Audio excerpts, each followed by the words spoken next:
Musim panas itu hujan turun tanpa ampun, saat penduduk desa Pinewot membeku dalam ketidakpercayaan. Di tepi komunitas kecil mereka, pemandangan yang takkan pernah mereka lupakan terbentang di depan mata.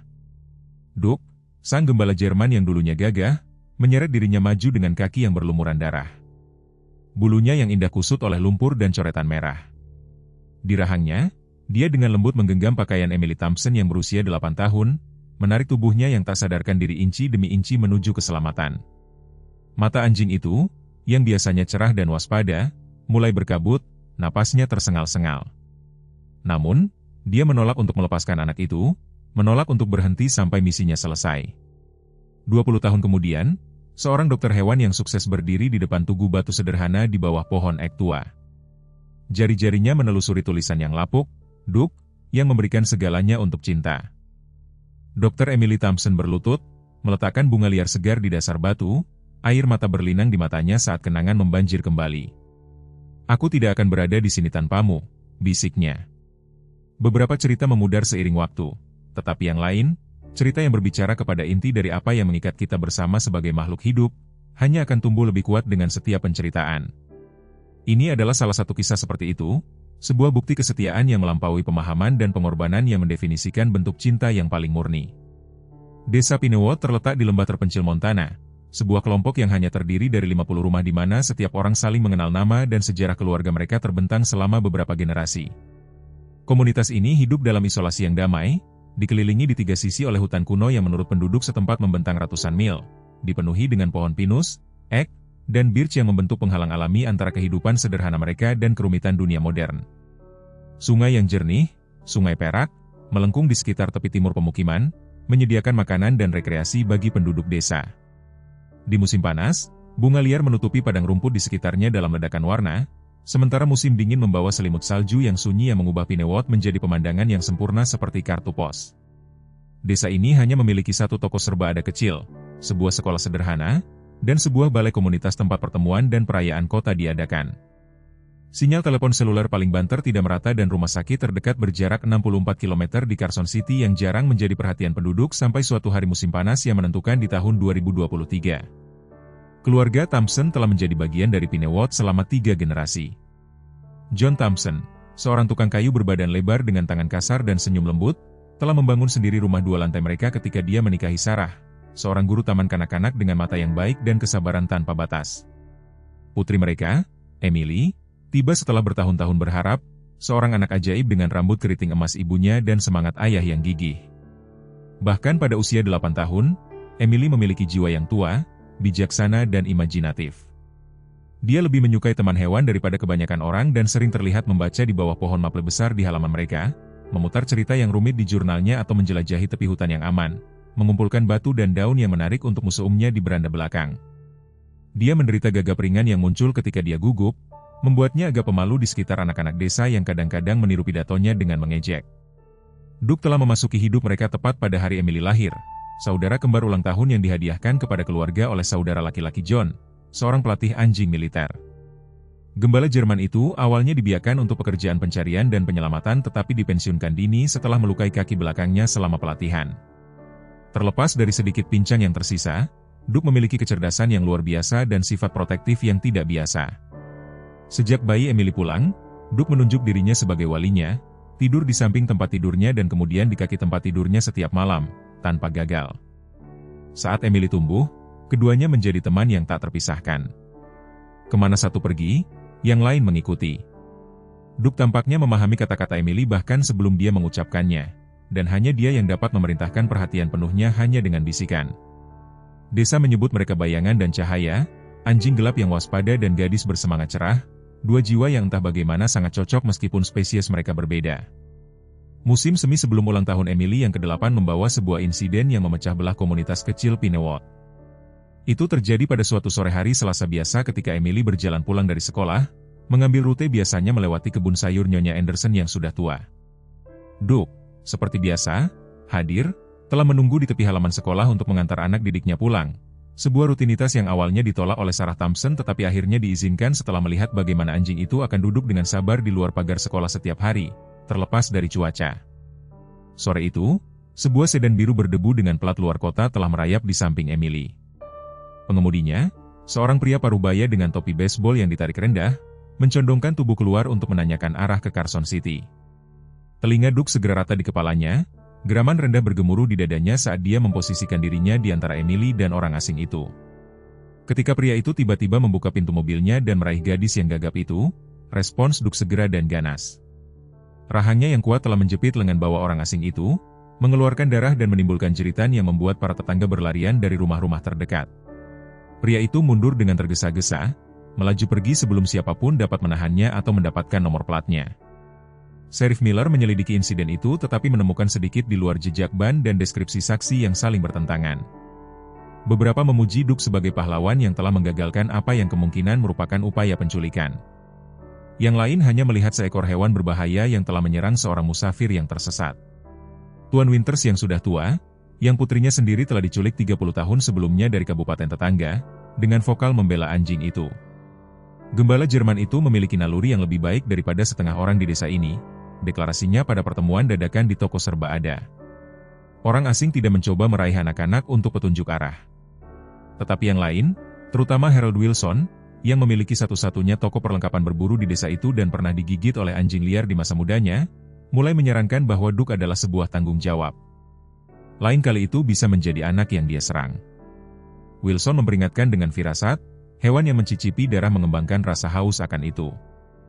Insiden itu menciptakan ketegangan yang membara di Pinewood, dengan bisikan mengikuti Duke dan Emily saat mereka melakukan putaran harian mereka melalui desa. Beberapa orang tua mulai memanggil anak-anak mereka ke dalam ketika mereka melihat gembala Jerman mendekat, meskipun fakta bahwa dia tidak pernah menunjukkan agresi terhadap siapapun di masyarakat. Sheriff Miller secara resmi menganggap tindakan Duke sebagai protektif daripada agresif, tetapi memperingatkan John Thompson bahwa setiap insiden di masa depan akan membutuhkan intervensi yang lebih serius. Jaga anjing itu dengan tali, John, nasihatnya dengan serius. Tidak semua orang melihatnya melalui mata keluargamu. Episode itu menciptakan ketegangan di dalam rumah tangga Thompson juga. Sementara Sarah selalu agak waspada terhadap ukuran dan kekuatan Duke, John memiliki keyakinan penuh pada penilaian hewan itu. Tetapi ketika musim panas mendekat dan bisikan terus berlanjut, John mulai bertanya-tanya apakah menjaga Duke sepadan dengan ketegangan sosial yang ditimbulkannya pada keluarganya, terutama pada Emily, yang telah mendengar komentar kejam tentang binatang buasnya. Suatu malam, setelah Emily pergi tidur, John menyinggung subjek itu dengan Sarah di dapur. Teman lama tentara saudara laki-lakiku menjalankan fasilitas pelatihan untuk anjing layanan di Oregon, katanya pelan, memutar cangkir kopinya di antara tangan kasarnya. Dia bisa mengambil Duke, memberinya tujuan bekerja dengan para veteran. Sarah mendongak dari piring yang sedang dia cuci, terkejut. Kamu tidak mungkin serius, John. Anjing itu praktis bayangan Emily. Itu akan menghancurkannya. John menghela napas berat. Aku tahu itu, Sarah, tapi aku juga memikirkan keselamatannya. Bagaimana jika orang-orang itu benar? Bagaimana jika Duke memiliki kecenderungan agresif yang kita abaikan karena kita mencintainya? Pembicaraan itu menjadi panas, suara mereka kadang-kadang naik sebelum turun lagi karena khawatir Emily mungkin mendengar. Tidak satupun dari mereka memperhatikan bayangan kecil yang muncul sebentar di lorong. Emily dengan gaun tidurnya, mata terbelalak dan gemetar saat dia mendengar saran ayahnya, sebelum diam-diam mundur ke atas untuk meringkuk di sekitar tubuh hangat Duke, membenamkan wajahnya di bulunya saat air mata menetes di pipinya. Selama berminggu-minggu setelah itu, Emily memperhatikan ayahnya mengawasi Duke dengan mata menghitung, mengukur reaksinya terhadap berbagai rangsangan, tetapi menguji ketaatannya dengan perintah yang semakin menantang. Dia mulai mendengar potongan percakapan telepon yang akan tiba-tiba berakhir ketika dia memasuki ruangan. Bertekad untuk tidak kehilangan sahabatnya, Emily menggandakan usahanya untuk menunjukkan sifat lembut dan kegunaan Duke. Dia mengajarinya untuk mengambil barang-barang tertentu dari sekitar rumah, untuk membawa ke ranjang kebun ibunya, untuk mengambil sampah yang mereka temukan saat berjalan-jalan dan disimpan di tempat sampah. Ketika Ibu John berkunjung dan terpeleset di tangga beranda, Duke-lah yang menahan diri terhadap kejatuhannya, mencegah cedera yang berpotensi serius. Namun Emily bisa merasakan arus ketidakpastian yang telah memasuki hubungan ayahnya dengan Duke, penarikan halus dari kepercayaan mudah yang sebelumnya ada antara manusia dan anjing. Musim panas berlalu, dengan ketegangan mendasar ini mencapai puncaknya pada akhir pekan ulang tahun Sarah yang ke-35. Pada awal Juli, orang tua John dan keluarga saudara perempuan Sarah telah berkendara dari Carson City untuk acara tersebut, mengisi rumah Thompson dengan suara dan gerakan asing yang membuat Duke gelisah. Untuk keselamatan, John telah mengikat gembala Jerman ke tali panjang di halaman belakang, memberinya tempat berlindung, air, dan mainan, tetapi menjauhkannya dari para tamu, terutama keponakan Sarah yang berusia 4 tahun yang memiliki kebiasaan menarik ekor dan telinga. Emily membagi waktunya antara pertemuan keluarga dan menemani Doug, semakin kesal dengan penahanannya. Pagi hari ulang tahun Sarah, Emily mendengar pamannya Pete bertanya kepada John tentang situasi anjing itu dan ayahnya menanggapi dengan rincian tentang fasilitas Oregon. Kepanikan tumbuh di dadanya. Bunga favorit ibunya adalah bunga lili gunung biru langka yang hanya tumbuh di pembukaan khusus jauh di dalam hutan, tempat yang pernah dibawa John untuk mendaki keluarga ke edisi Gomo sebelumnya.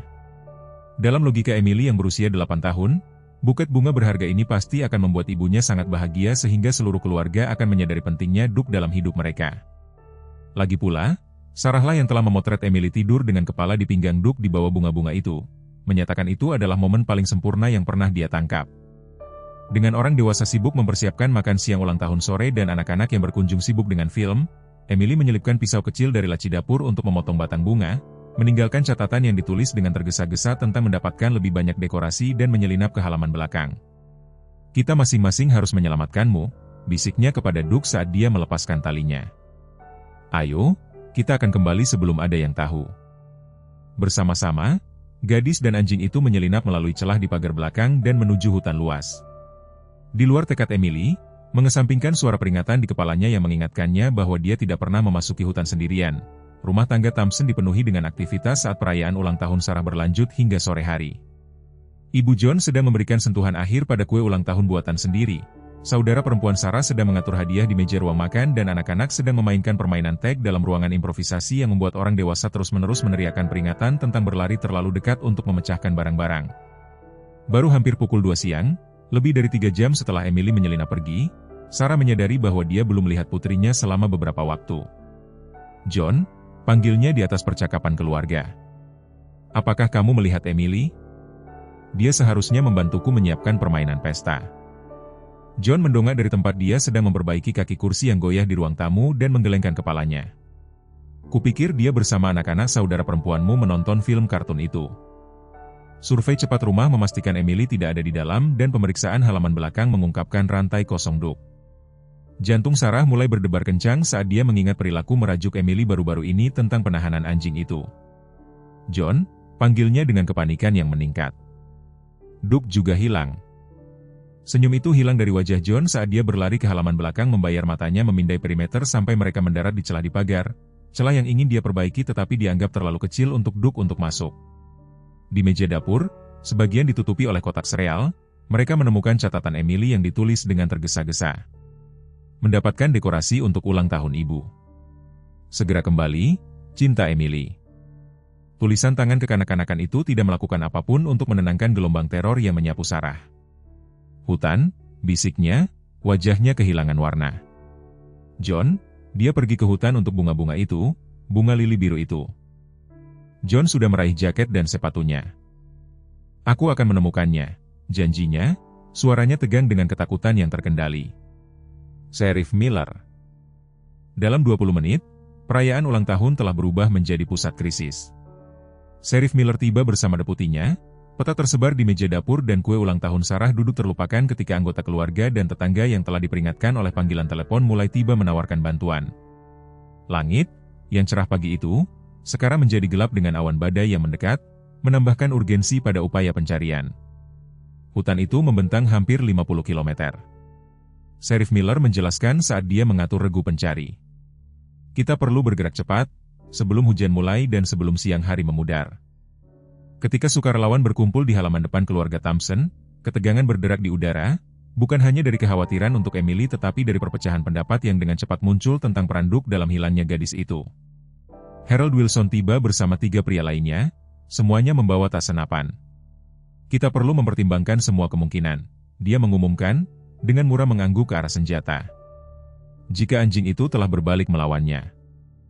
John menerjang ke arah Wilson, wajahnya berkerut karena amarah, hanya untuk ditahan oleh saudaranya dan Sheriff Miller.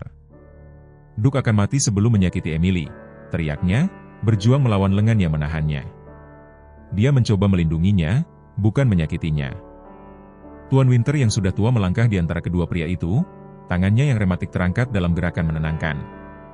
"Sekarang bukan waktunya untuk kebodohan ini," katanya dengan tegas. Setiap menit yang kita buang untuk berdebat adalah 1 menit lagi anak itu di luar sana sendirian. Sheriff Miller mengangguk penuh terima kasih atas intervensi orang tua itu. Tuan Winters benar. Kita membagi menjadi tim, kita membuat pola pencarian dan kita menggunakan semua sumber daya yang tersedia. Dia menoleh ke Wilson dan teman-temannya yang bersenjata. Senapan-senapan itu tetap di sini kecuali aku secara khusus mengizinkan penggunaannya. Apakah itu jelas? Ekspresi Wilson menjadi gelap tetapi dia mengangguk singkat. Pertemuan itu telah membengkak menjadi hampir 30 orang, sebagian besar populasi dewasa Pinewood, dan Sheriff dengan cepat mengatur mereka menjadi 6 tim pencari, menugaskan masing-masing bagian hutan untuk ditutupi secara sistematis. Sarah, pucat tetapi tenang, bersikeras untuk bergabung dengan salah satu regu pencari, meskipun permohonan John agar dia tetap di rumah jika Emily kembali. Dia putriku, kata Sarah, sederhana, menutup resleting jaket hujannya saat tetes pertama mulai turun. Aku mencarinya. Saat regu pencari bersiap untuk berangkat, perdebatan sengit meletus tentang peran Duke dan apakah mereka harus mencari tanda-tanda anjing serta gadis itu. Beberapa penduduk desa, terutama mereka yang ingat insiden gigitan, menyarankan agar Duke mungkin telah menyeret Emily ke hutan. Yang lain dengan keras membela sifat pelindung gembala Jerman. Anjing itu akan berjalan melalui api untuk anak itu, Tuan Winters bersikeras, suaranya pecah karena emosi. Jika ada, dia mencoba membawanya pulang sekarang. Sheriff Miller, melihat penundaan pencarian saat argumen meningkat, membuat keputusan eksekutif. Dengarkan, dia memanggil di atas suara-suara yang semakin marah. Kami beroperasi dengan asumsi bahwa baik Emily maupun Duke perlu ditemukan. Kami mencari tanda-tanda salah satu dari mereka. Jika Anda menemukan anjing itu tanpa gadis itu, Anda mengamankannya dan segera menelepon. Tidak ada seorang pun. Dia menatap Wilson dengan tatapan tajam. Tidak ada yang mengambil tindakan terhadap hewan itu tanpa perintah langsungku. Apakah itu dimengerti? Gumaman persetujuan yang enggan menyebar melalui kerumunan saat hujan mulai turun lebih deras. Dengan tatapan terakhir ke langit yang semakin gelap, Sheriff Miller memberi perintah untuk bergerak keluar dan regu pencari bubar ke hutan yang luas dan memanggil nama Emily ke dalam kegelapan yang semakin dalam. Hari pertama pencarian membentang hingga malam hari, tanpa tanda-tanda Emily atau Duke. Saat kegelapan membuat pencarian lebih lanjut berbahaya, para sukarelawan dengan enggan kembali ke desa, basah kuyup dan berlumuran lumpur. John menolak untuk meninggalkan pencarian, melanjutkan dengan senter yang kuat sampai Sheriff Miller secara fisik mengantarnya kembali, menunjukkan bahwa melelahkan dirinya sendiri tidak akan membantu Emily. Kita akan mulai lagi saat fajar, janji Sheriff, wajahnya sendiri dipenuhi dengan kekhawatiran. Kembali di rumah Thompson, para tetangga telah berkumpul dengan makanan, kopi, dan dukungan. Sarah duduk tak bergerak di meja dapur sambil memeluk kelinci boneka Emily, matanya tertuju pada jendela yang menghadap hutan. Hujan telah meningkat menjadi badai penuh, petir kadang-kadang menerangi dinding pepohonan dalam kejelasan yang mencolok dan menakutkan. Dia sangat kecil, bisik Sarah ketika John melingkarkan lengannya di bahunya. Dia di luar sana dalam ini, John. Dia menekan wajahnya ke rambutnya, tidak dapat menawarkan jaminan. Dia tidak mempercayai dirinya sendiri. Tidak satupun yang berbicara tentang ketakutan yang menggantung berat di ruangan itu bahwa hutan mengandung bahaya di luar cuaca, jurang yang curam, lubang runtuhan tersembunyi, hewan liar dan luasnya yang membingungkan yang telah mengklaim pendaki yang hilang di masa lalu. Saat tengah malam mendekat, sebagian besar tetangga pergi dengan janji untuk kembali saat fajar, meninggalkan keluarga Thompson sendirian dengan ketakutan mereka dan tabuhan hujan yang tak henti-hentinya di jendela. Tepat ketika regu pencari pertama sedang bersiap untuk memasuki kembali hutan, saat fajar, keributan di tepi desa menarik perhatian semua orang. Duke telah muncul dari pepohonan, berlumuran lumpur dan pincang, sendirian. Pemandangan anjing itu tanpa Emily mengirimkan gelombang teror baru melalui penduduk desa yang berkumpul. Tetapi John berlari ke arah Duke, berlutut di depan hewan yang kelelahan itu. Di mana dia, nak? Tanyanya putus asa, tangannya menyusuri tubuh anjing itu, memeriksa luka dan, meskipun dia membenci dirinya sendiri atas pikiran itu, tanda-tanda kekerasan. Duke merengek dengan cemas, berbalik kembali ke arah hutan dan kemudian, menatap John dengan kecerdasan yang tampak hampir manusia. Sheriff Miller mendekat dengan hati-hati. Apa pendapatmu tentang ini, John? John berdiri dengan ekspresi tegas, meskipun air mata mengalir di wajahnya. Dia mencoba memberitahu kita sesuatu. Dia tahu di mana dia berada. Wilson mendorong melalui kerumunan, wajahnya menggerutu. Atau dia hanya kembali setelah apa yang dia lakukan padanya, katanya dengan muram. Sebelum siapapun dapat bereaksi, Duke tiba-tiba menggeram, bukan pada Wilson tetapi pada hutan, lalu menggonggong 3 kali tajam sebelum pincang dengan tekad kembali ke arah pepohonan. Dia berhenti setelah beberapa meter, melihat kembali dengan penuh harap pada manusia. John tidak ragu-ragu. Dia ingin kita mengikutinya, katanya, sudah bergerak untuk mengejar anjing itu. Sheriff Miller mengangguk, dengan cepat mengatur ulang regu pencari. Tim Thompson mengikuti anjing itu, sisanya dari Anda tetap pada area yang ditugaskan. Radio pada tanda pertama dari apapun. Saat Duke memimpin John, Sarah, Sheriff Miller, dan 3 lainnya ke hutan lebat, perdebatan tentang niat anjing itu terus berlanjut di antara penduduk desa yang tersisa. Kelompok Wilson, sekarang tanpa senapan mereka yang tetap terkunci di kendaraan Sheriff Miller, mengikuti dari kejauhan, wajah mereka diatur dengan tekad dan kecurigaan yang suram.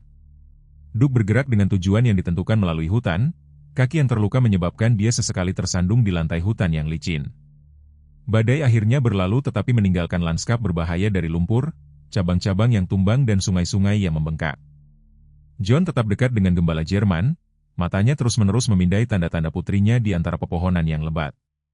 Sarah mengikuti tepat di belakang, air mata dia mengalir di wajahnya saat dia memeluk jaket merah Emily, yang dibawa dengan harapan aroma yang familiar dapat membantu jika Duke kehilangan jejak. Sheriff Miller mempertahankan kontak radio dengan tim pencari lainnya, memperbarui mereka tentang arah Duke dan memperingatkan mereka tentang kondisi berbahaya yang ditemukan di sepanjang jalan. 3 anggota tim lainnya, Tuan Winters, terlepas dari artritisnya, Dr. Mason, satu-satunya dokter di kota, dan Lisa Chin, yang pernah diselamatkan dari kecelakaan pendakian oleh anjing pencari, membentuk perimeter pelindung memanggil nama Emily secara berkala. Hutan tampaknya menelan suara mereka, tidak mengembalikan apapun kecuali sesekali penerbangan burung yang terkejut atau bergegas menjauh dari hewan kecil. Pada siang hari, Duke telah memimpin mereka hampir 11 km ke hutan, jauh melampaui tempat yang diperkirakan siapapun Emily bisa mengembara.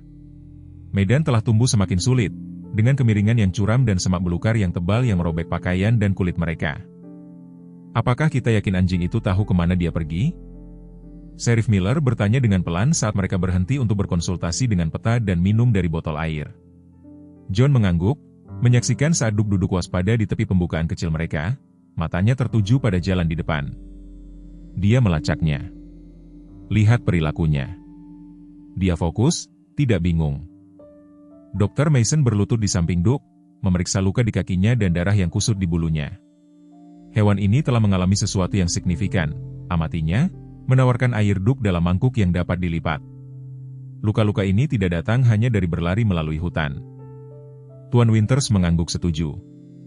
Anjing telah melawan sesuatu, katanya muram. Untuk seseorang, implikasi yang tak terucapkan menggantung berat di udara. Duke telah menemukan sesuatu yang berbahaya, mungkin bahaya yang sama yang sekarang mengancam Emily.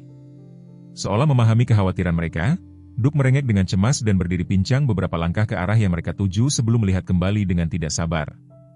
Kita terus berjalan, kata John dengan tegas, memanggul ranselnya. Dia tahu di mana dia berada. Saat sore membentang ke malam hari dengan masih tidak ada tanda-tanda Emily, Sheriff Miller membuat keputusan sulit untuk menarik sebagian besar regu pencari. Kegelapan akan segera membuat navigasi berbahaya dan beberapa sukarelawan telah menderita luka ringan dari medan yang sulit. Aku harus menarik orang-orangku keluar, John, jelasnya dengan nada meminta maaf. Kita bisa meninggalkan penanda untuk melanjutkan saat fajar besok. Tetapi John menggelengkan kepalanya dengan keras. Aku tidak akan meninggalkannya di luar sana 1 malam lagi. Sheriff, Duke dan aku akan melanjutkan. Sarah melangkah maju, wajahnya pucat tetapi bertekad. Aku juga. Setelah diskusi yang memanas, kompromi tercapai. John, Sarah dan Sheriff Miller akan terus mengikuti Duke, ditemani oleh Dr. Mason, jika Emily membutuhkan perhatian medis segera saat ditemukan. Yang lain akan kembali untuk mengordinasikan upaya hari berikutnya. Saat kelompok kecil itu bersiap untuk melanjutkan, Lisa Chin tiba-tiba memanggil, menunjuk sesuatu yang tersangkut di semak berduri, pita rambut Emily biru cerah dan tak salah lagi. Sarah memegangnya dengan tangan gemetar. Dia ada di sini, bisiknya, harapan dan ketakutan baru berjuang dalam suaranya. Duke menggonggong sekali dengan kuat, seolah mengkonfirmasi penemuan itu, lalu melanjutkan dengan energi yang diperbarui, meskipun rasa sakitnya jelas.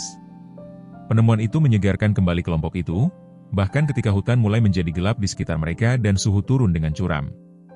Sementara itu, kembali di desa Pinewot, ketegangan terus meningkat di antara regu pencari yang kembali dan keluarga yang menunggu. Harold Wilson telah mengumpulkan sebuah kelompok di restoran lokal, suaranya terdengar jelas melalui kerumunan yang khawatir.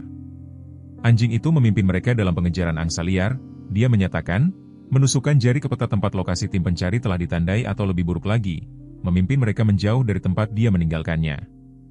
Beberapa penduduk desa mengangguk setuju, wajah mereka gelap karena kecurigaan dan kekhawatiran. Tetapi yang lain membela Duke dengan keras. Itu omong kosong, Harold, dan kamu tahu itu, balas Nyonya Peterson. Dia adalah guru taman kanak-kanak Emily dan telah menyaksikan ikatan antara anak dan anjing itu secara langsung. Duke tidak akan pernah menyakiti anak itu. Dia sedang berusaha menemukannya. Perdebatan memanas hingga wakil Roberts terpaksa turun tangan. Ini tidak membantu, Emily, dia mengingatkan mereka dengan tajam. Simpan energimu untuk pencarian besok. Saat penduduk desa dengan enggan membubarkan diri, Wilson tetap tinggal bersama 5 orang lainnya. Percakapan mereka pelan namun intens. Sheriff sedang sibuk dengan keluarga Thompson, gumam Wilson. Mungkin sudah waktunya kita membentuk kelompok pencari sendiri, yang tidak mengikuti jejak liar anjing itu.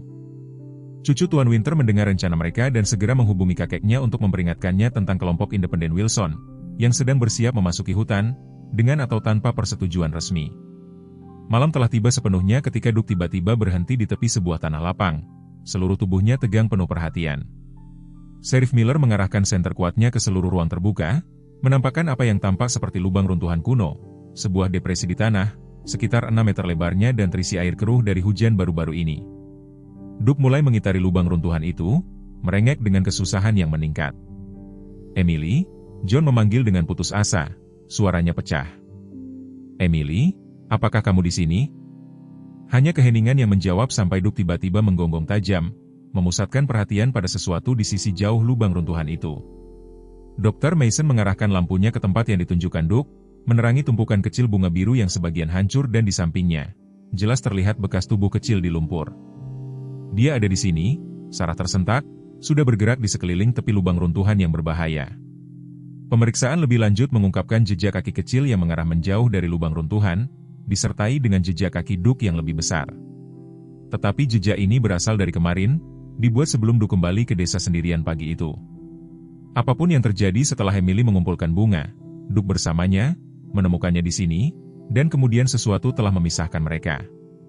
Duke terus bergerak dengan energi panik, sekarang tidak lagi menuju lebih dalam ke hutan tetapi memotong secara horizontal melintasi jalan mereka sebelumnya. Dia kembali untuk meminta bantuan, Sheriff Miller menyadari dengan lantang. Menemukannya, tidak bisa membantunya sendiri dan kembali untuk menjemput kita. Wajah John, diterangi oleh sorot senter yang keras, mencerminkan campuran kompleks antara harapan, ketakutan, dan rasa bersalah yang menghancurkan karena telah meragukan kesetiaan anjing itu. Hari kedua pencarian berakhir dengan kelompok kecil yang berkemah di hutan, tidak dapat bernavigasi dengan aman dalam kegelapan total, meskipun mereka memiliki senter yang kuat. Duke menolak untuk menetap, mondar-mandir di sekeliling perimeter perkemahan kecil mereka dan kadang-kadang merengek ke arah yang ingin dia tuju. Sarah akhirnya tertidur kelelahan di bahu John, tetapi John tetap terjaga, mengawasi kewaspadaan Duke yang gelisah dengan ketakutan yang meningkat. Apa yang tidak kamu ceritakan kepada kami, Nak? Bisiknya ketika Sheriff Miller dan Dr. Mason juga telah menyerah pada kelelahan. Apa yang kamu takuti? Seolah menjawab, lolongan jauh bergema melalui hutan. Serigala, jauh tetapi jelas di udara malam. Duke menggeram rendah di tenggorokannya, memposisikan dirinya di antara manusia yang sedang tidur dan arah suara itu. John merasakan dingin yang tidak ada hubungannya dengan udara malam. Hutan itu berisi predator alami, serigala, kadang-kadang beruang, kucing liar, dan pikiran tentang putrinya yang kecil sendirian melawan ancaman seperti itu tak tertahankan. Dia mengulurkan tangan ke Duke, yang sebentar menekan moncongnya ke telapak tangan John sebelum melanjutkan penjagaannya yang protektif. Maafkan aku meragukanmu, bisik John, suaranya pecah. Tolong temukan dia untuk kami. Mata Duke, memantulkan bara api kecil mereka yang sekarat, tampaknya menyimpan janji dan kekhawatiran yang mendalam. Fajar hari ketiga menyingsing dengan kabut tipis yang menempel di dasar hutan, memberikan pencarian dan kualitas dunia lain saat Duke memimpin mereka terus maju. John membawa ransel Sarah serta miliknya sekarang, karena dia telah memutar pergelangan kakinya di rute tersembunyi malam sebelumnya tetapi menolak untuk berbalik. Dr. Mason telah membungkusnya dengan erat dan memberinya obat penghilang rasa sakit, tetapi wajahnya tegang karena rasa sakit dan ketakutan saat mereka mengikuti kecepatan Duke yang semakin mendesak. Sheriff Miller secara teratur menjaga kontak radio dengan base camp yang didirikan di rumah Thompson dan melaporkan posisi mereka dan menerima pembaruan tentang tim pencari lainnya, termasuk berita yang mengkhawatirkan tentang kelompok tidak sah Wilson yang telah memasuki hutan bersenjata. Meskipun ada instruksi eksplisit untuk sebaliknya. Aku telah mengirim wakil Roberts untuk mencegat mereka, Sheriff Miller menjelaskan dengan muram, tetapi mereka memiliki keunggulan yang signifikan. Berita bahwa orang-orang bersenjata sekarang bergerak melalui hutan yang sama tempat putrinya hilang membuat John berada pada tingkat keputusasaan yang baru. Kita perlu menemukannya terlebih dahulu, katanya dengan suara keras, dengan tekad dan ketakutan. Duke tampaknya berbagi urgensi ini, berhenti lebih jarang untuk istirahat, meskipun pincangnya semakin parah dan luka yang terbuka kembali di cakarnya yang meninggalkan jejak berdarah sesekali di bebatuan dan batang pohon tumbang. Pada pertengahan pagi hari ketiga, medan telah berubah secara dramatis. Duke membawa mereka ke daerah hutan yang belum pernah dijelajahi oleh kelompok pencari sebelumnya, sebuah bagian yang ditandai di peta sebagai medan sulit dan umumnya dihindari oleh pejalan kaki. Tanah menjadi semakin berlumpur, dengan genangan air tersembunyi dari badai baru-baru ini dan tumbuh-tumbuhan yang menunjukkan banjir musiman. Duke menavigasi lanskap berbahaya ini dengan presisi yang cermat, kadang-kadang kembali ketika jalan terbukti terlalu berbahaya untuk diikuti manusia. Sheriff Miller berkonsultasi dengan petanya dengan kekhawatiran yang meningkat. Kita mendekati rawa Marshall, jelasnya dengan tenang kepada John. Ini adalah daerah berbahaya, pasir hisap di beberapa tempat, terutama setelah hujan lebat. Wajah Sarah pucat. Emily tidak akan tahu cara menghindarinya, bisiknya. Dr. Mason meremas bahunya dengan suportif. Duke akan tahu, dia mengingatkannya. Jika dia bersamanya, dia akan menjaganya tetap di tanah yang kokoh. Tetapi pertanyaan yang tak terucapkan tergantung di udara. Apakah Emily masih mampu mengikuti bimbingan Duke? Apakah dia telah? Ketika dia meninggalkannya untuk mencari bantuan?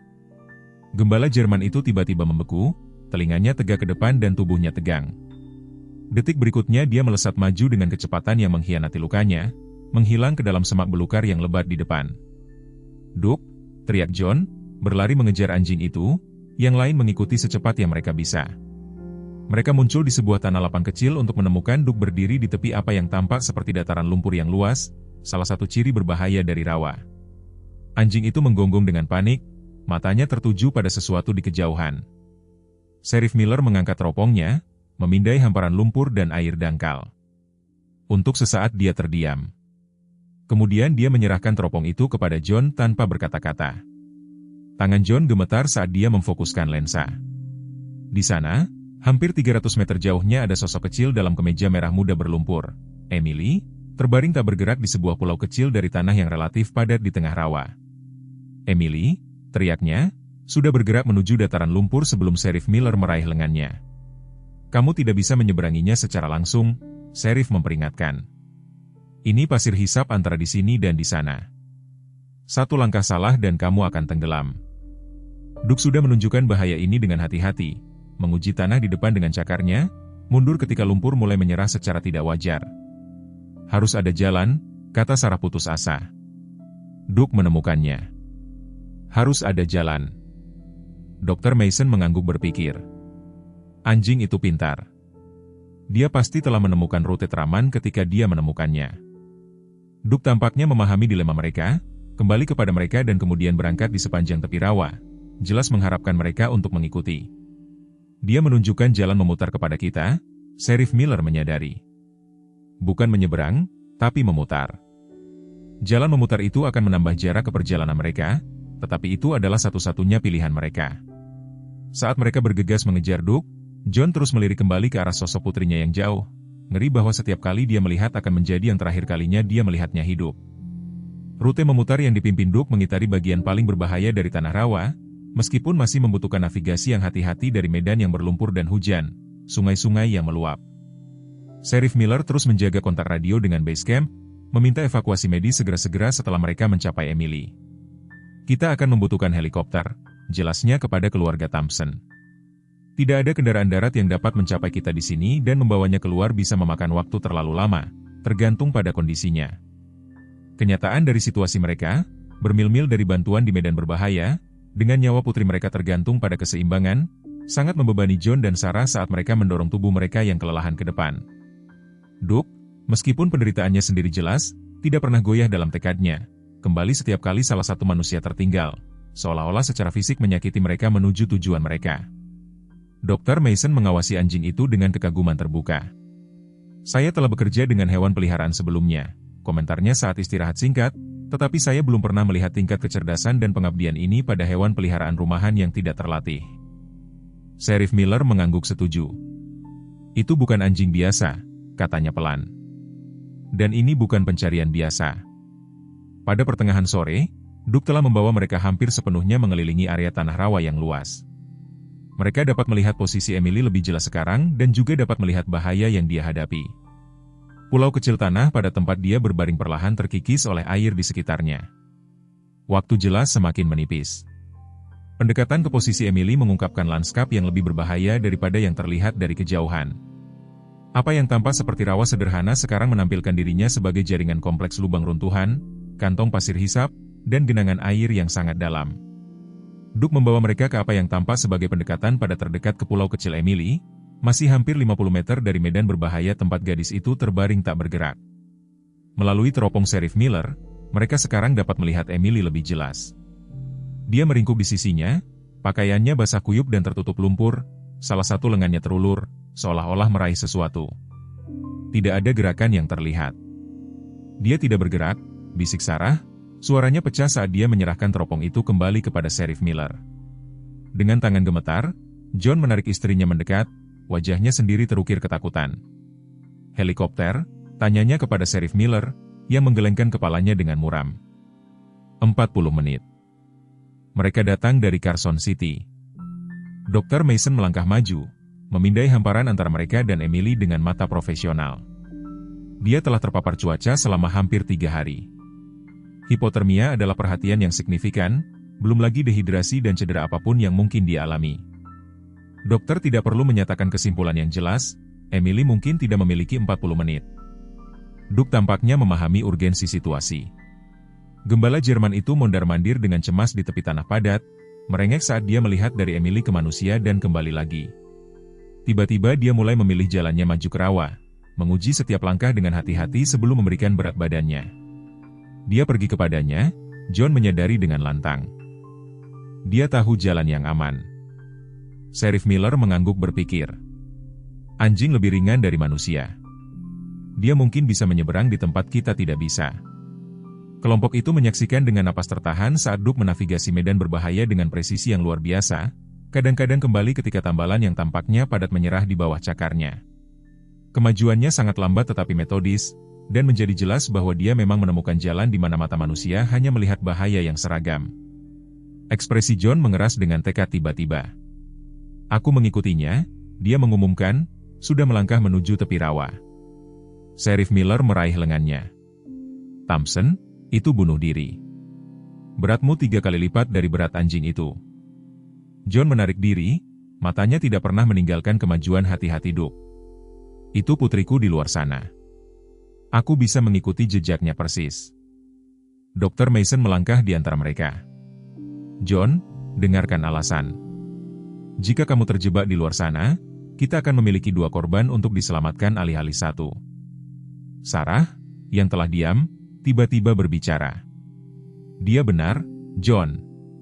Kita perlu mempercayai Duke." Suaranya pecah saat nama anjing itu, ekspresinya mengungkapkan ironi yang menyakitkan bahwa hewan yang mereka anggap memisahkan dari keluarga mereka sekarang menjadi satu-satunya harapan putri mereka. Duke telah menempuh hampir setengah jarak ke Emily ketika dia tiba-tiba membeku. Tubuhnya menegang dalam kewaspadaan. Awalnya manusia yang menonton tidak dapat menentukan apa yang menyebabkan alarmnya, tetapi kemudian Sheriff Miller melihatnya melalui teropongnya, gerakan di antara alang-alang tinggi dekat posisi Emily. "Ada sesuatu di luar sana bersamanya," katanya dengan tegang, menyesuaikan fokus. Ketegangan pecah ketika dia mengidentifikasi ancaman. Ular mokasin air, setidaknya 3 yang bisa saya lihat. Ular air berbisa adalah penghuni rawa yang dikenal di seluruh wilayah. Gigitan mereka berpotensi fatal tanpa intervensi medis yang cepat. Wajah Dr. Mason pucat. Jika dia digigit dan terbaring di sana selama berjam-jam, dia tidak menyelesaikan pikirannya. tetapi implikasinya jelas. Duke juga melihat bahaya itu. Posturnya berubah dari navigasi hati-hati menjadi kewaspadaan predator.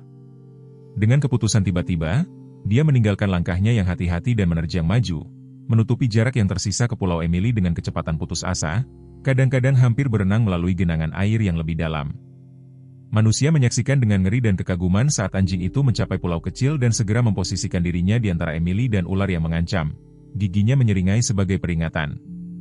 Melalui teropong mereka dapat melihat Duke menyodok Emily dengan moncongnya, mencoba membangunkannya. Ketika dia tidak menanggapi, dia mengalihkan perhatiannya ke ular yang mulai bergerak maju menuju gangguan di wilayah mereka. Apa yang terjadi selanjutnya sangat menakutkan dan luar biasa untuk disaksikan. Duke meluncurkan dirinya ke ular terdekat, menangkapnya di belakang kepala dengan rahangnya yang kuat dan mengguncangnya dengan keras sebelum melemparkannya ke dalam air. Ular kedua menyerangnya, tetapi Duke lebih cepat, menari mundur sebelum menerjang lagi. Gerakannya terhambat oleh kakinya yang terluka, tetapi masih sangat tepat. Ular ketiga mulai merayap menuju bentuk Emily yang tidak bergerak dan Duke meninggalkan pertarungannya dengan yang kedua untuk mencegatnya. Menerima pukulan ke bahunya dalam prosesnya, tetapi berhasil menangkap reptil itu dan mengirimkannya seperti yang dia lakukan pada yang pertama. Selama hampir 10 menit pertempuran putus asa berlanjut, dengan Duke mempertahankan posisi Emily melawan tidak hanya 3 ular asli tetapi yang lain yang tertarik oleh keributan itu. Ya Tuhan, gumam Sheriff Miller saat dia menyaksikan melalui teropong. Aku belum pernah melihat yang seperti ini. Tepat ketika tampaknya Duke telah menghilangkan ancaman langsung, sebuah gerakan kecil dari Emily menarik perhatian semua orang. Gadis itu bergerak lemah, berusaha mendorong dirinya ke atas dengan satu lengan. Duke segera meninggalkan posisi defensifnya untuk kembali ke sisinya, menjilati wajah dan tangannya dengan jelas lega. Melalui teropong, mereka dapat melihat lengan Emily melingkari leher anjing itu, tubuh kecilnya gemetar karena apa yang tampaknya adalah isak tangis. Dia hidup, teriak Sarah, air mata mengalir di wajahnya. Dia sadar. Kelegaan itu terasa di antara kelompok pencari, tetapi Dr. Mason tetap khawatir. Dia masih dalam bahaya dari paparan dan mungkin dehidrasi atau gigitan ular. Kita perlu membawanya keluar dari sana. Seolah mendengar kata-kata dokter, Duke mulai menyodok Emily, jelas berusaha membuatnya bergerak. Gadis itu tampak bingung dan lemah, bahkan berjuang untuk duduk tegak. Solusi Duke sama mengejutkannya dengan cerdasnya. Dia memposisikan dirinya di samping Emily dan secara bertahap bermanuver sampai dia sebagian tersampir di punggungnya, lalu perlahan berdiri menahan berat badannya. Dia akan menggendongnya, bisik John tak percaya. Perjalanan pulang Duke dengan Emily adalah bukti kecerdasan dan pengabdiannya. Berat tambahan anak itu, bahkan yang sekecil Emily, jelas menyebabkan dia kesulitan yang luar biasa, terutama mengingat luka-lukanya yang ada. Kemajuannya sangat lambat, setiap langkah diuji dengan hati-hati sebelum dia memberikan berat Emily padanya. Beberapa kali dia tenggelam sebentar ke tambalan yang lebih lembut, berjuang untuk mengeluarkan dirinya dan kargo berharganya sambil mencegah Emily tergelincir ke dalam lumpur. Manusia yang menonton tidak dapat melakukan apapun selain memberikan dorongan dari kejauhan, hati mereka tercekat. Dengan setiap langkah genting, 2 kali lagi ular mendekati pasangan itu dan Duke terpaksa dengan hati-hati menurunkan Emily ke tanah yang relatif padat sementara dia mengusir ancaman sebelum melanjutkan transportasi yang melelahkan.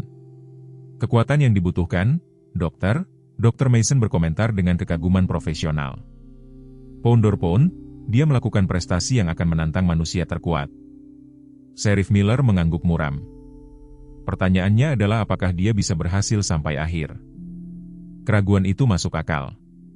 Duke terlihat melemah, kakinya yang terluka berulang kali menyerah di bawah tekanan gabungan dari medan yang sulit dan berat Emily.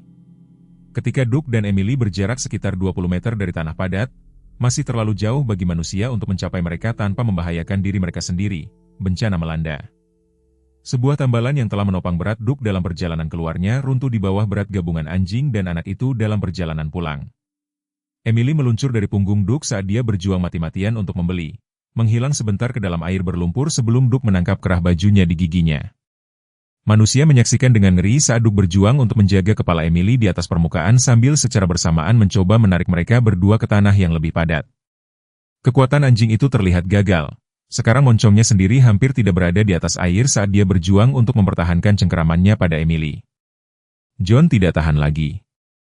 Terlepas dari teriakan Sheriff Miller dan Dr. Mason, dia terjun ke rawa, berusaha mengikuti jalan yang telah diambil Duke, hanya untuk segera tenggelam ke lututnya di lumpur berbahaya. Sarah menjerit saat Sheriff Miller dan Dr. Mason bergegas menarik John kembali sebelum dia tenggelam lebih dalam. "Kamu tidak bisa membantu mereka dengan membuat dirimu terbunuh," Sheriff Miller berteriak, secara fisik menahan ayah yang putus asa itu. Pada saat krisis itu, suara baling-baling helikopter yang jauh memotong udara tim evakuasi medis dari Carson City tiba akhirnya. Sheriff Miller segera mengaktifkan suara darurat, mengirimkan busur merah terang ke langit untuk memandu pesawat ke posisi mereka. Kedatangan helikopter menghadirkan masalah baru. Hembusan ke bawah dari baling-balingnya dapat semakin mengganggu posisi genting tempat Duke masih berjuang untuk menjaga Emily di atas permukaan. Saat helikopter berputar di atas kepala menilai situasi, Duke tampaknya membuat keputusan. Dengan satu upaya yang kuat, dia mendorong Emily menuju tambalan tanah yang sedikit lebih padat, berhasil menempatkan tubuh bagian atasnya di atasnya, sementara dia sendiri tetap terjebak di lumpur yang lebih dalam. Upaya itu membuatnya sangat mahal. Dia tenggelam lebih rendah, hanya kepala dan bahunya yang sekarang terlihat di atas permukaan. Emily, nyaris tidak sadar tetapi cukup sadar untuk memahami penderitaan Duke, mengulurkan tangan dengan lemah ke arahnya, tangan kecilnya terentang ke arah moncongnya. Awak helikopter mengerahkan spesialis penyelamat di atas tali, pria itu berayun di atas rawa. Dengan presisi terlatih, dia mencapai Emily, pertama-tama mengamankannya dalam aba-aba sambil mengucapkan kata-kata yang meyakinkan. Kelompok pencari tidak dapat mendengar suara baling-baling. Saat Emily diangkat menuju pesawat yang melayang, spesialis itu mengalihkan perhatiannya ke Duke, yang sekarang telah tenggelam begitu dalam sehingga hanya kepalanya yang tetap terlihat, matanya tertuju pada bentuk Emily yang naik. Spesialis itu mengulurkan tali penyelamat ke arah anjing itu, tetapi lumpur telah mengeras dengan kuat dalam cengkeramannya. Selama menit-menit yang menyakitkan, penyelamat berjuang untuk membebaskan gembala Jerman itu, akhirnya harus meminta tali kedua dari helikopter. Selama upaya penyelamatan putus asa ini, Duke tidak pernah mengalihkan pandangannya dari Emily, seolah-olah memastikan dia aman adalah satu-satunya perhatiannya. Ketika spesialis akhirnya berhasil mengamankan abah-abah di sekitar dada dan bahu Duke, anjing itu hampir benar-benar tenggelam, napasnya berat dan tidak teratur. Derek itu terlibat, tegang melawan hisapan kuat rawa. Untuk sesaat tampaknya upaya itu akan gagal. Kemudian, tiba-tiba, Duke membebaskan diri dari cengkeraman lumpur, perlahan naik ke udara. Saat kelompok pencari dibawa bersorak dalam kelegaan yang berlinang air mata, Emily sudah berada di dalam helikopter, dibungkus selimut termal dan menerima perawatan awal dari petugas medis penerbangan. Saat Duke dengan hati-hati dibawa ke atas, anjing yang kelelahan itu segera merangkak ke sisi Emily, jatuh di samping gurni tempat dia berbaring. Mereka yang menyaksikan dari bawah tidak dapat mendengar reuni yang berlinang air mata, tetapi mereka dapat melihat tangan kecil Emily mengulurkan tangan untuk membelai bulu Duke yang tertutup lumpur. Saat pintu helikopter tertutup, Sheriff Miller melingkarkan lengannya di bahu Sarah saat mereka menyaksikan pesawat miring dengan lembut dan menuju rumah sakit Carson City. Mereka membawa mereka berdua, katanya, sikap profesionalnya retak untuk mengungkapkan emosi yang tulus. Mereka akan baik-baik saja. John berdiri diam, air mata mengalir tanpa malu-malu di wajahnya, saat dia menyaksikan helikopter itu menyusut menjadi titik jauh di langit. Tak satu pun dari mereka yang tahu sejauh mana luka Duke atau harga penyelamatan heroiknya. Pengetahuan itu akan datang kemudian, membayangi kelegaan mereka saat ini. Tetapi pada saat ini, ketika kelompok pencari memulai perjalanan panjang kembali ke desa Pinewot, mereka berbagi perasaan mendalam bahwa mereka telah menyaksikan sesuatu yang luar biasa, demonstrasi kesetiaan dan cinta yang melampaui batas antara spesies. Berita itu mencapai desa Pinewot sebelum kelompok pencari kembali.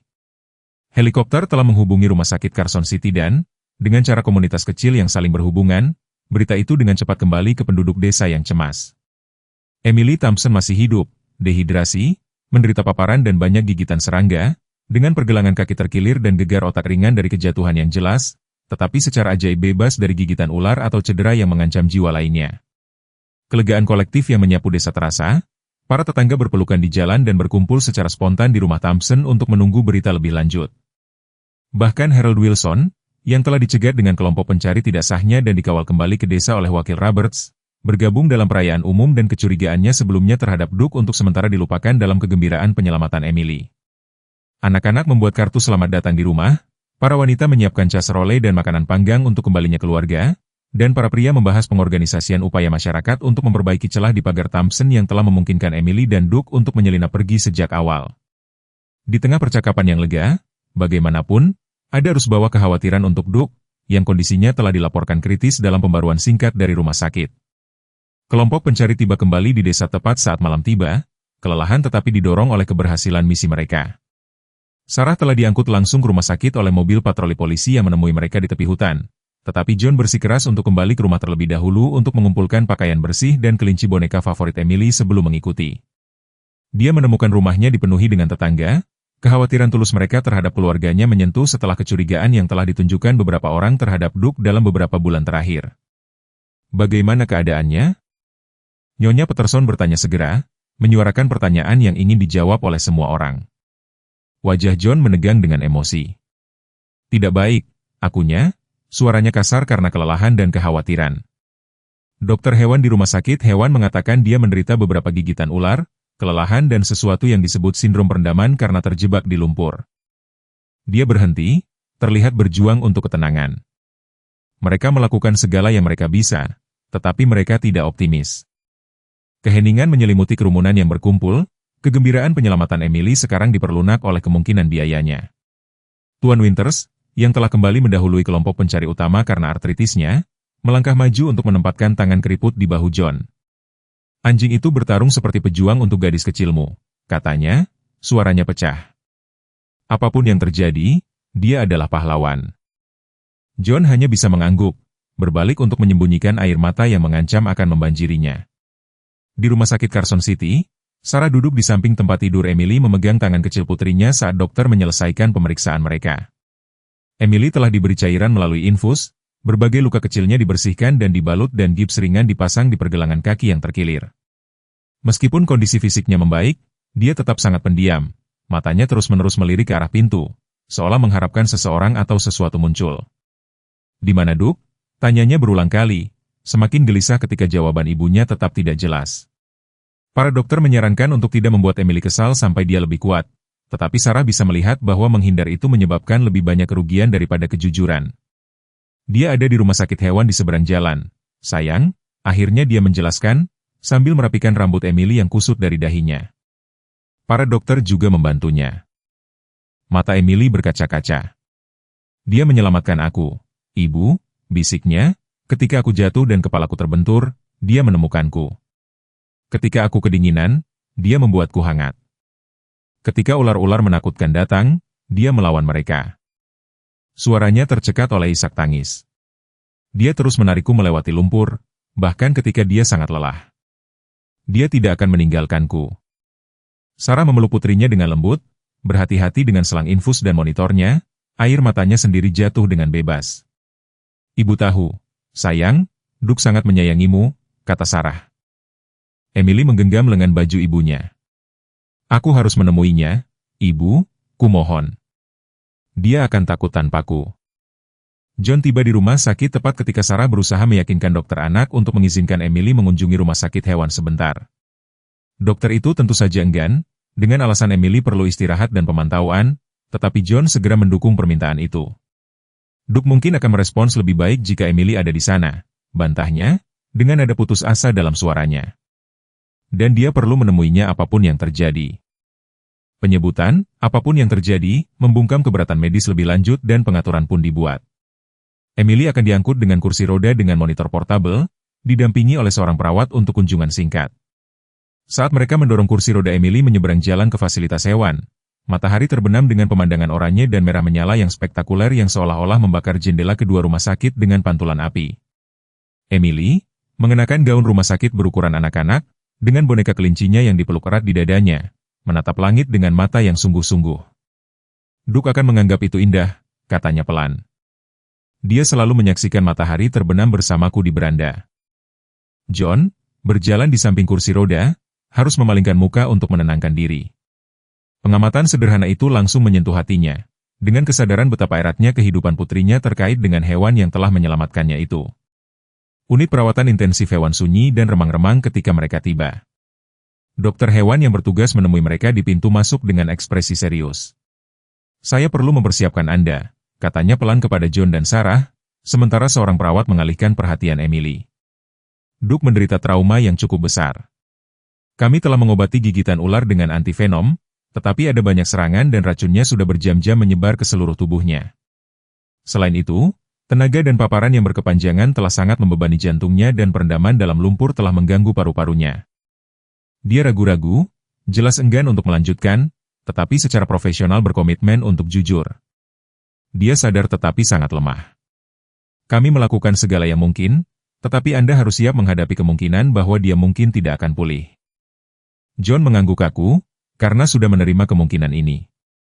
Selama perjalanan panjang kembali dari hutan, Sarah meremas tangannya dengan keras, wajahnya mencerminkan pemahaman yang sama menyakitkan.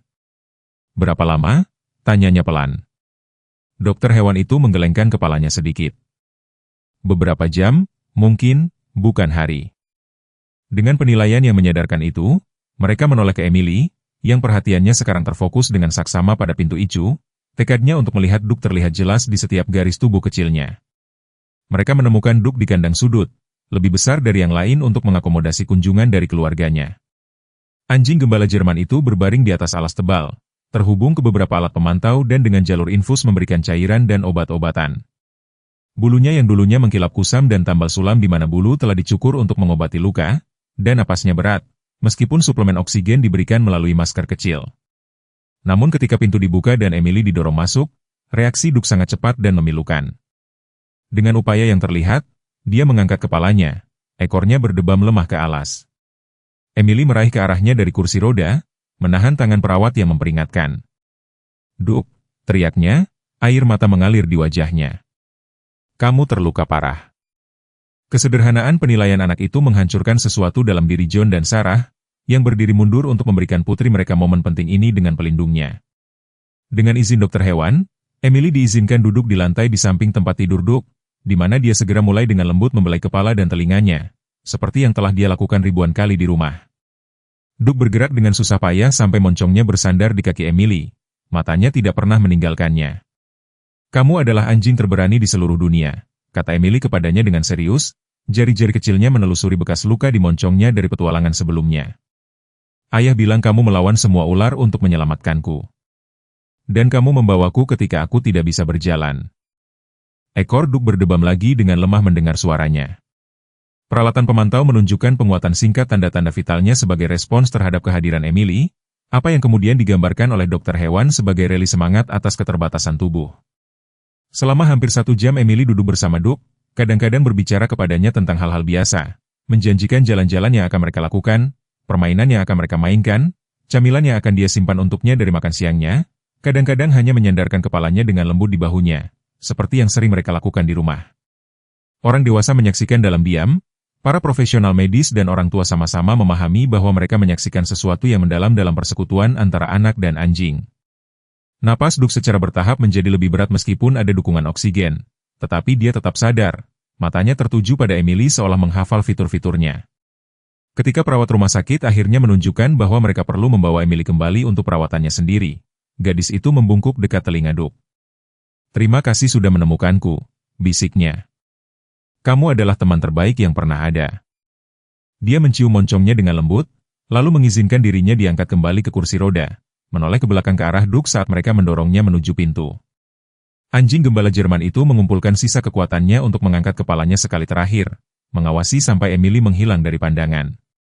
John dan Sarah tetap tinggal setelah Emily dibawa kembali ke rumah sakit anak-anak, duduk dengan tenang di samping Duke, saat monitor yang melacak tanda-tanda vitalnya menunjukkan penurunan bertahap tetapi tidak salah lagi yang untuk sementara dihentikan oleh kehadiran Emily. "Aku minta maaf karena pernah meragukanmu," bisik John, tangannya bertumpu ringan di sisi tubuh Duke. "Aku minta maaf karena pernah berpikir untuk mengirimmu pergi." Mata Duke, sekarang mendung karena rasa sakit dan mendekati kematian, beralih sebentar ke wajah John. Sarah menghaluskan bulu di antara telinga Duke. "Kamu membawa bayi kami kembali kepada kami," katanya pelan. "Tidak ada apapun di dunia ini yang bisa kami lakukan untuk membalasnya."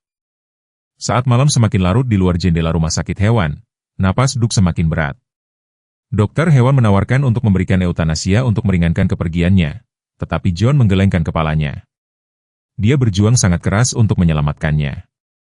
"Kami akan tetap bersamanya selama apapun yang diperlukan." Tak lama setelah tengah malam, dengan tangan John dan Sarah bertumpu lembut di tubuhnya, Duke menarik napas terakhir yang bergetar dan masih hidup. Kesetiaan dan cintanya telah menuntut pengorbanan tertinggi. Pagi setelah kepergian, Duke membawa satu sinar matahari ke kota Carson, menerangi kamar rumah sakit tempat Emily duduk bersandar pada bantal, secara fisik pulih tetapi emosional menarik diri. Dan ketika John dan Sarah masuk, Wajah mereka menunjukkan bukti kesedihan dan malam tanpa tidur. Emily mendongak dengan pemahaman langsung melampaui usianya. Duke sudah pergi, kan? Tanyanya pelan, tanpa air mata yang jatuh, namun hanya keheningan yang mengerikan menetap di fitur kecilnya. Sarah bergerak untuk duduk di sampingnya di tempat tidur, mendekap putrinya. Ya, sayang, katanya, dia berjuang sangat keras, tetapi tubuhnya terlalu terluka untuk terus berjalan. Emily mengangguk di bahu ibunya, menerima ini dengan cara langsung anak-anak, sementara orang dewasa sering meraba-raba untuk eufemisme. Dia tahu aku aman, katanya akhirnya. Itu sebabnya dia bisa pergi. Pengamatan sederhana itu membawa kebenaran yang begitu mendalam sehingga John harus berpaling, seolah-olah untuk mengatur bunga-bunga yang dikirim tetangga, tetapi sebenarnya untuk menenangkan diri sebelum menghadapi kesedihan putrinya yang bermata jernih. Dokter telah menyarankan mereka bahwa Emily cukup stabil secara fisik untuk kembali ke Pinewood sore itu jika dia merasa sanggup, dan gadis itu segera menyatakan keinginannya untuk pulang. Duke ingin dimakamkan di halaman kami, jelasnya dengan serius, di bawah pohon maple tempat kami biasa duduk. Tak satupun orang tua yang tega memberitahunya bahwa jenazah Duke masih berada di rumah sakit hewan menunggu instruksi mereka. Beberapa panggilan telepon perlu dilakukan, pengaturan diselesaikan dengan hati-hati dan cepat. Selama perjalanan kembali ke Pinewood, Emily diam di kursi belakang dengan boneka kelincinya. Dia akhirnya mulai berbicara tentang apa yang terjadi selama 3 hari di hutan. Catatan itu muncul dalam fragmen, kadang-kadang melompat maju atau mundur dalam waktu, seperti yang sering dilakukan cerita anak-anak, tetapi secara bertahap membentuk narasi lengkap yang mengisi celah-celah dari apa yang hanya bisa ditebak oleh pihak pencari. Aku ingin menemukan bunga biru untuk ulang tahun ibu. Jelasnya, suaranya kecil tapi mantap, yang kita lihat musim panas lalu saat mendaki. Aku ingat jalan ke tempat terbuka itu, atau kupikir begitu. Orang tuanya bertukar pandang di kursi depan, tidak satu pun yang menyela alur ingatannya. Duke tidak mau pergi pada awalnya. Dia terus mencoba menarikku kembali ke rumah, tetapi aku bilang kepadanya, ayah akan mengirimnya pergi dan kita harus menemukan bunga-bunga untuk membuat ibu bahagia, jadi ayah akan membiarkannya tinggal. Kata-kata itu menghantam John seperti pukulan fisik, konfirmasi dari percakapan larut malam Emily dengan Sarah dan pertimbangan selanjutnya tentang masa depan Duke. Aku sangat bodoh, ayah, lanjut Emily, tidak menyadari efek kata-katanya. Aku langsung tersesat. Semuanya tampak berbeda daripada ketika kita pergi bersamamu. Duke mencoba membimbingku pulang, tetapi aku tidak mau mendengarkan karena aku yakin aku tahu di mana bunga-bunga itu berada. Akuntabilitas yang menyakitkan yang dia tempatkan pada dirinya sendiri. Anak ini, belum berusia 9 tahun, membuat Sarah berbalik di kursinya, meraih ke belakang untuk menyentuh lutut Emily.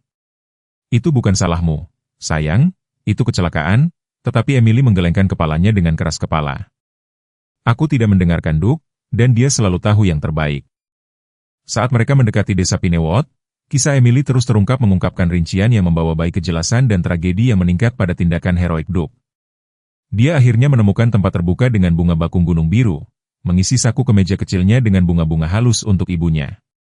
Tetapi dalam perjalanan pulang, bingung tentang arah dan semakin lelah, dia terpeleset di bebatuan licin karena hujan di dekat air terjun kecil, jatuh menuruni lereng dan membentur kepalanya. Aku pusing dan pergelangan kakiku sangat sakit, jelasnya, menunjuk ke kaki yang digips. Duke terus mencoba membantuku berjalan, tetapi aku tidak bisa pergi terlalu jauh.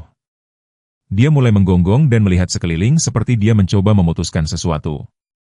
Anjing gembala Jerman itu akhirnya membawanya ke atap yang terlindung, bukan benar-benar gua, tetapi perlindungan yang cukup dari elemen-elemen untuk malam pertama. Dia meringkuk di sekelilingnya, membuatnya tetap hangat melalui jam-jam gelap yang dingin, kadang-kadang pergi sebentar untuk menggonggong ke hutan sebelum kembali ke sisinya. Namun, pada pagi hari, kondisi Emily telah memburuk, disorientasi dari gegar otak dan semakin dehidrasi. Duke menemukan air, kenangnya dengan senyum kecil sedih. Dia terus pergi dan kembali dengan bulunya yang basah kuyup, lalu berbaring di sampingku agar aku bisa menghisap air dari bulunya. Dia melakukan itu berkali-kali. Wahyu tentang kecerdikan Duke dalam menyediakan air untuk anak yang dehidrasi membuat John mencengkeram setir sampai buku-buku jarinya memutih. Sarah meraih untuk menyentuh lengannya, matanya sendiri berlinang air mata pada bukti baru kecerdasan dan pengabdian anjing itu. Kisah Emily berlanjut saat mereka memasuki pinggiran Pinewood, di mana tetangga berdiri di halaman atau di beranda mereka mengangkat tangan dalam salam hikmat saat mobil Thompson lewat. Berita tentang kematian Duke mendahului mereka. Pada hari kedua, aku pikir Duke mulai bertingkah sangat khawatir, lanjut Emily. Mereka mengirimnya dengan pada hari surat penerimaannya tiba, John menemukannya di makam Duke, kertas berkerut itu tergenggam di tangannya, saat dia tampaknya berbagi berita dengan teman lamanya yang sudah pergi. Dia menarik diri dalam diam, membiarkannya momen pribadi hubungan melintasi tahun-tahun yang telah berlalu sejak pengorbanan Duke. 2 dekade setelah penyelamatan heroik Duke terhadap Emily Thompson, Desa Pinewood telah berubah dalam cara komunitas kecil pasti akan berubah. Beberapa penduduk yang lebih tua telah meninggal, keluarga baru telah pindah, bangunan telah direnovasi atau diganti. Namun kisah Duke tetap terjalin dalam struktur masyarakat, diceritakan kepada pendatang baru dan diturunkan kepada anak-anak yang belum hidup untuk menyaksikannya secara langsung. Patung perunggu di taman yang sekarang lapuk menjadi patina yang lembut, berfungsi sebagai pengingat permanen akan kesetiaan yang luar biasa. Dan pada pagi musim gugur yang segar, sebuah mobil SUV hitam ramping tanpa plat perkebunan berhenti di depannya. Dr. Emily Thompson, sekarang menjadi dokter hewan yang dihormati, spesialis dalam kedokteran dan psikologi anjing kerja, berdiri menatap representasi teman masa kecilnya, senyum penuh perhatian menyentuh bibirnya. Dia telah kembali ke Pinewood untuk tujuan tertentu, untuk menyelesaikan pengaturan untuk pembukaan pusat pelatihan kanine Duke Thompson di tanah yang telah dibeli orang tuanya di tepi kota. Pusat itu, impian Emily selama bertahun-tahun, akan berspesialisasi dalam pelatihan, layanan dan anjing terapi, sambil meneliti kemampuan kognitif dan emosional anjing yang luar biasa yang pengalaman Emily sendiri dengan Duke telah meyakinkannya bahwa secara luas diremehkan oleh sains. Upacara pembukaan resmi untuk pusat tersebut berlangsung tepat pada Hari Teman Setia, peringatan penyelamatan dan pengorbanan Duke. Fasilitas sederhana, yang dibangun untuk menyatu dengan lingkungan alam daripada mendominasinya, menampilkan area pelatihan, ruang perawatan hewan, dan akomodasi yang nyaman untuk anjing dan pawangnya. Yang paling khas adalah aula masuk yang didominasi oleh foto berukuran dinding Duke dari hari-hari yang lebih bahagia, mata yang waspada dan cerdas menatap langsung ke kamera, tubuh yang kuat, siap, seolah-olah siap untuk bertindak. Di bawahnya, sebuah tulisan sederhana, dikhususkan untuk Duke, yang mengajarkan kita bahwa keberanian dan cinta tidak mengakui batasan antara spesies. Upacara tersebut menarik tidak hanya penduduk desa saat ini tetapi banyak yang hadir selama hari-hari menentukan itu 20 tahun sebelumnya. Harold Wilson, sekarang sudah lanjut usia dan menggunakan tongkat, berusaha mendekati Emily. "Aku salah tentang anjingmu," katanya dengan sederhana, mengulurkan tangan yang gemetar. "Setiap hari aku menyesali keputusanku sejak Emily menggenggam tangannya dengan kedua tangannya." Senyumnya yang lembut, "Duke, pasti sudah memaafkanmu sejak lama," dia meyakinkannya. Dia tidak pernah menyimpan dendam. Saat Emily berbicara kepada kerumunan yang berkumpul untuk menjelaskan misi dari pusat tersebut, orang tuanya menyaksikan dari barisan depan dengan kebanggaan yang tenang. Rambut John telah memutih seluruhnya dan wajah Sarah menunjukkan garis-garis lembut dari usia yang mendekat, tetapi keduanya masih membawa jejak yang tak salah lagi dari 3 hari ketika putri mereka hilang dan rasa terima kasih yang mendalam untuk sahabat setia yang telah mengembalikannya kepada mereka dengan mengorbankan nyawanya sendiri. "Semua orang mengatakan kepadaku saat aku masih kecil bahwa aku pada akhirnya akan melewati kematian Duke," Emily memberitahu penonton yang penuh perhatian, "bahwa aku akan memiliki anjing lain dan rasa sakit itu akan memudar. Mereka sebagian benar dan aku telah mencintai anjing lain dan ujung tajam kesedihan telah melunak seiring waktu." Dia menunjuk ke foto Duke di belakangnya. Tetapi apa yang tidak mereka pahami adalah bahwa beberapa ikatan tidak pernah dimaksudkan untuk diganti atau dilupakan. Mereka dimaksudkan untuk membentuk kita, untuk membimbing jalan kita ke depan. Pusat Duke Thompson tidak hanya dinamai menurut nama seekor anjing yang menyelamatkan seorang gadis kecil. Itu dibangun di atas fondasi dari apa yang diajarkan anjing itu kepadaku, bahwa kapasitas untuk cinta, kesetiaan, dan pengorbanan diri ada dalam bentuk yang luar biasa di seluruh kerajaan hewan, menunggu untuk dikenali dan dihormati. Saat dia berbicara, seekor anjing pelayan German Shepherd duduk dengan penuh perhatian di sisinya. Bukan pengganti Duke, tetapi perwujudan hidup dari warisannya dan hubungan yang mendalam antara manusia dan anjing yang akan terus mengubah kehidupan di pusat yang menyandang namanya. Di senja tahun-tahun kita menyadari bahwa kebenaran terbesar kehidupan sering datang kepada kita melalui guru yang paling tidak terduga. Pengorbanan Duke mengingatkan kita bahwa kesetiaan dan cinta melampaui semua batasan, bahkan batasan antara spesies. Bagi kita yang telah melewati dekade perubahan, yang telah mengetahui baik sukacita yang mendalam maupun kehilangan yang memilukan, pengabdian anjing gembala Jerman ini yang tak tergoyahkan berbicara langsung ke jiwa kita. Seperti Duke, kita memahami bahwa melindungi orang yang kita cintai bukanlah pilihan tetapi naluri yang mendefinisikan kita. Kisahnya mengingatkan kita bahwa warisan kita hidup bukan dalam harta atau pencapaian kita, tetapi dalam kehidupan yang telah kita sentuh dan pengorbanan yang telah kita lakukan dengan rela untuk orang lain. Saat kita merenungkan perjalanan kita sendiri, marilah kita ingat bahwa kapasitas untuk cinta yang luar biasa ada di dalam diri kita masing-masing, Sama seperti yang ada pada seekor anjing sederhana yang memberikan segalanya untuk menyelamatkan seorang anak. Semoga kita menghadapi tahun-tahun kita yang tersisa dengan keberanian, tanpa pamrih, dan cinta tanpa syarat yang sama yang ditunjukkan Duke dalam tindakan heroiknya yang terakhir. Aku harap kamu menikmati cerita hari ini. Berlangganan ke saluran ini agar kamu tidak ketinggalan cerita lain seperti ini. Tinggalkan suka dan komentar di bawah apa yang kamu pikirkan tentang cerita itu. Sampai jumpa di video berikutnya.